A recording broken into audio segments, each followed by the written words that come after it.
Fact. In 1974, Stanley Milgram conducted this experiment at Harvard University. Ordinary men and women were brought in to participate in what they were told was a study in memory.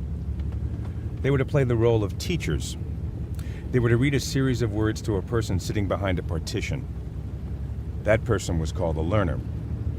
The learner was strapped to an electric chair while the teacher watches. Fact. The teacher has in front of him a row of levers labeled from 15 to 450 volts and a row of switches labeled from slight to severe shock. At 300 volts, the learner suffers permanent damage. At 450 volts, the final, death. A scientist is with the teacher. He instructs the teacher to move up one level higher on the shock generator every time the learner makes a mistake. The teacher is supposed to test the learner's memory. He reads the learner a word with 4 possible answers. If the learner gets the answer correct, they move on. If the learner answers incorrectly, the teacher shocks the learner.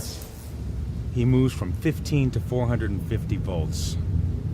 The learner makes mistakes. The teacher administers shocks. As the shock level increases, the learner starts to protest behind the wall. At 100 volts, he begins to shout. At 200 volts, he pleads with the teacher. At 250 volts, he screams. At 300 volts, he kicks the partition wall. At 450 volts, he stops moving or making any noise at all. He is dead.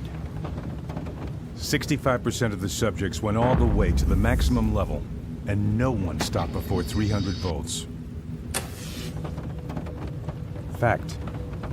There were no shocks at all.